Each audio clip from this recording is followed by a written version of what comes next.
This interview was made possible by our friends at Lendio. Visit lendio.com, making small business loans simple. Hey everyone, I'm Mike Sullivan. Thanks for joining us again today on mo.com, where we feature small business owners and entrepreneurs and then bring you hints, tips, insights, and perspectives on what it takes to be successful. Joining us today is Andrew Rosener. He is the founder and CEO of Media Options, which is an online business dedicated to premium domain names. Andrew, thanks very much for joining us today. Now, I know you didn't get your start with domain names. Can you kind of tell us a little bit about your background and kind of how you eased into the domain space? So my background is in seafood commodities, and that has absolutely nothing to do with domain names. Essentially, I was a fishmonger. I sold frozen seafood. Straight out of college, that was the business that I went into. However, back in the late 90s, 97, 98, I started buying some domain names just because I thought they were cool. And, I obviously was paying attention to some of the large domain sales that happened in the late 90s and, around the .com bubble. And, that was very intriguing. And I sort of continued to buy domains on a very small scale, more as a hobby.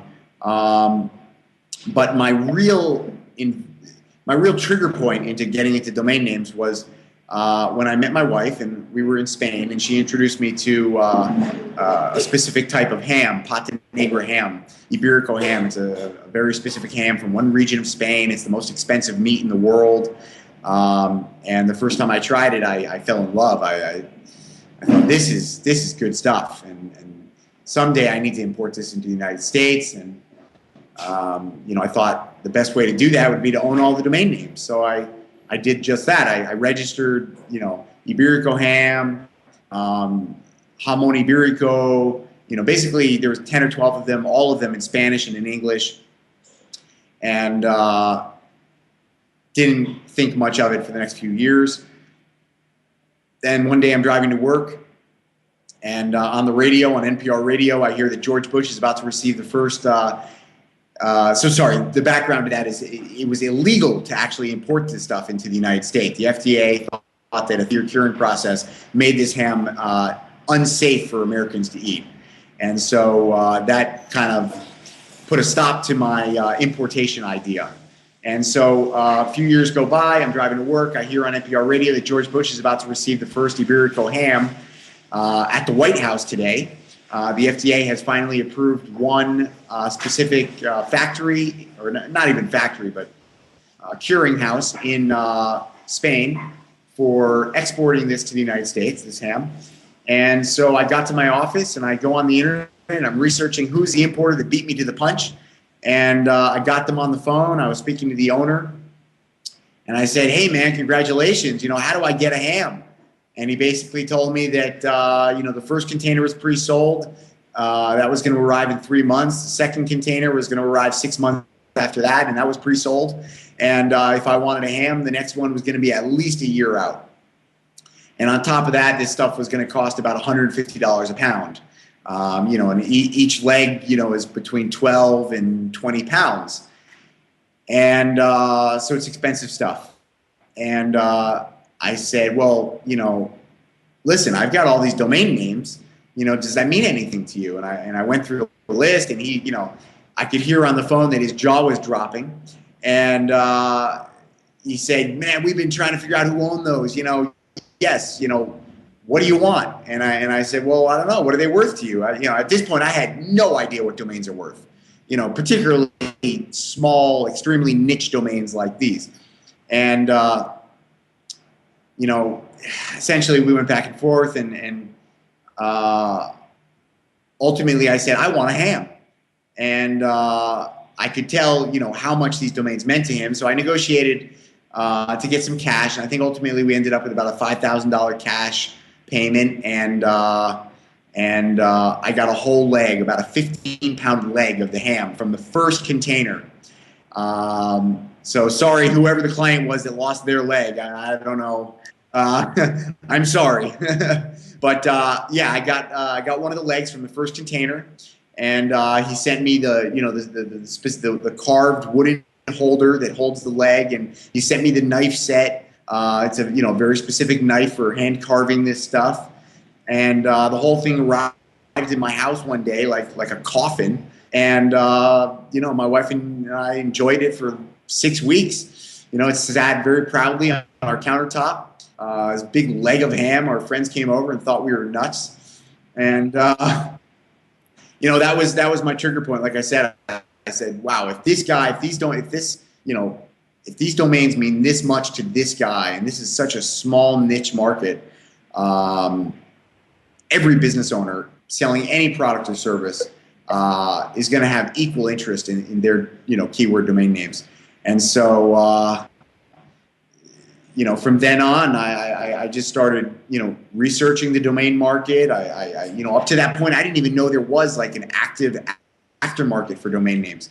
I didn't know there was people doing this full time. I didn't know there was domainers. I didn't know about drop auctions. I didn't know about anything that represents what I do on a daily basis now. So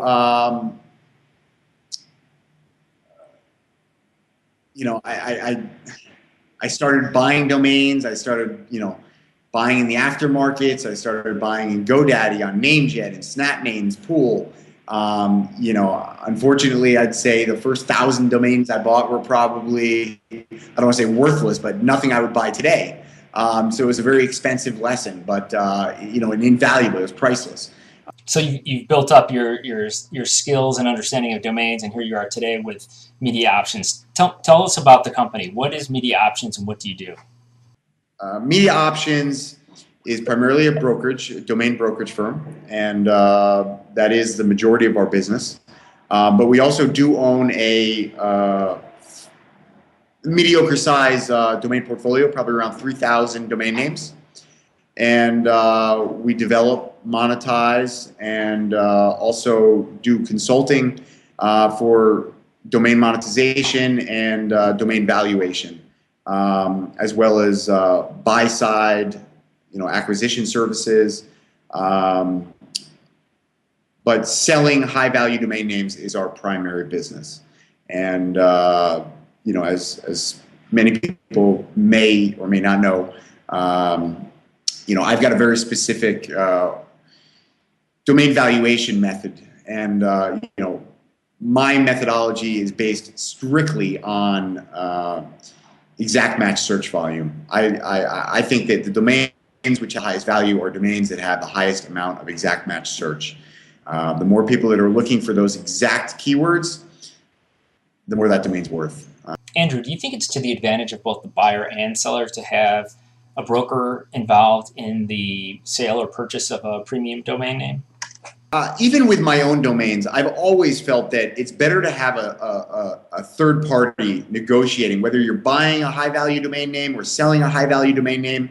I've always felt that it's better to have a third party negotiating on your behalf. Buyers,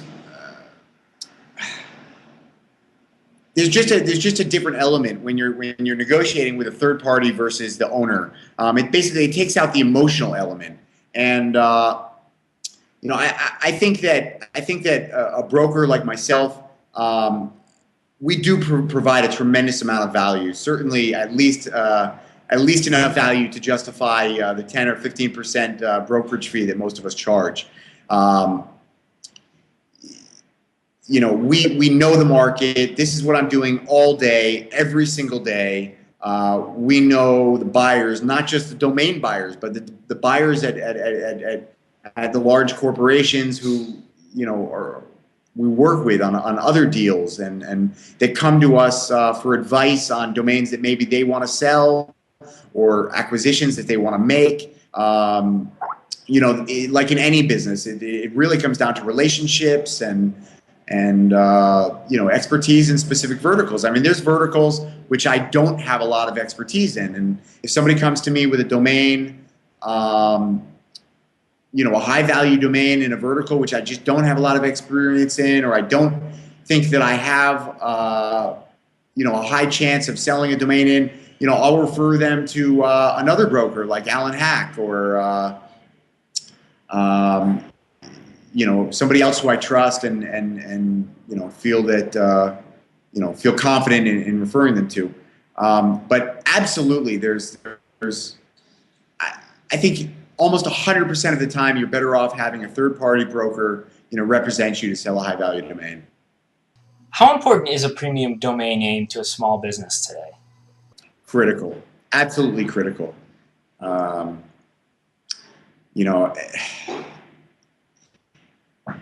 Domain names are your storefront. There's a reason why people pay $25,000, $50,000 a month to rent a storefront on Fifth Avenue in New York. It's because they're getting high value clients, highly targeted traffic walking in front of their storefront. The woman that's shopping for a Gucci handbag is walking down Fifth Avenue in New York, and the same applies online. Owning an exact match keyword domain name, you're going to bring in highly targeted traffic from the get-go. As soon as you open your store, you're going to have shoppers coming in your front door. It's essential. The cost, in my opinion, and I say this all the time, I think that we're in the infancy of the internet, and I think that domain name values as they are today, despite the fact that many people think, oh my gosh, that's so much money for a domain name.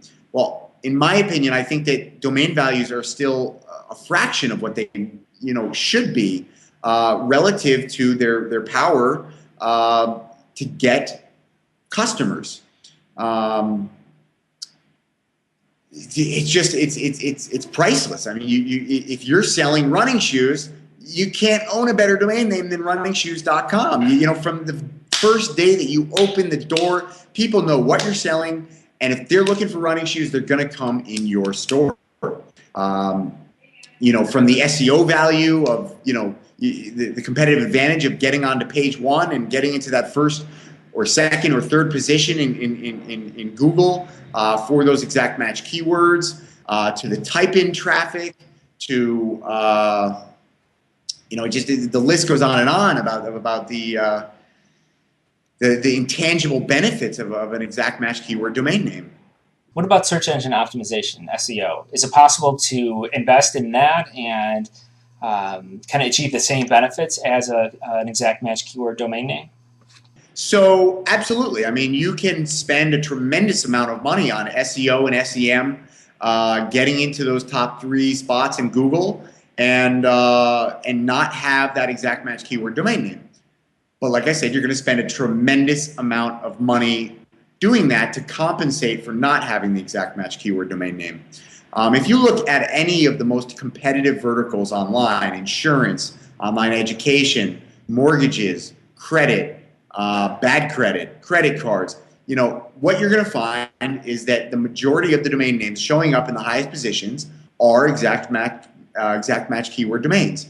And it's because the people in those competitive verticals realize the competitive advantage of the exact match keyword domain.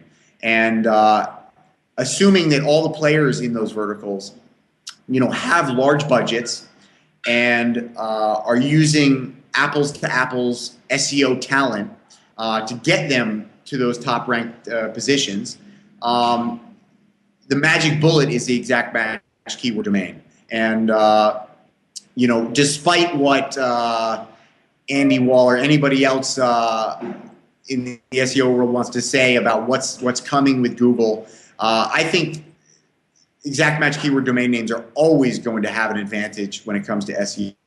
It makes sense. It makes sense that the exact match keyword domain is going to be providing the most relevant content to the person searching for that content, and everything else being apples to apples. And so yes, I mean, you can spend, the sky's the limit when it comes to SEO and SEM, but your cost. So if you're Joe's Auto Repair, okay, you're going to spend, I don't know exact numbers, but you're going to spend 3 or 4 times the money in SEO and SEM to get into that top spot for auto repair as the guy that owns autorepair.com. And to buy autorepair.com is going to be a significant sum of money, but it's a one-time expense. The money that you're going to spend on SEO and SEM is an ongoing, every single month. For as long as you want to hold that position, you're going to have to continue to pay that SEO and SEM expense. And it's going to be a significant expense. It's not, a few $100s. It's several $1,000s. All the way up to some of these big corporations in competitive verticals are spending $50,000, $100,000 a month or more to maintain those positions.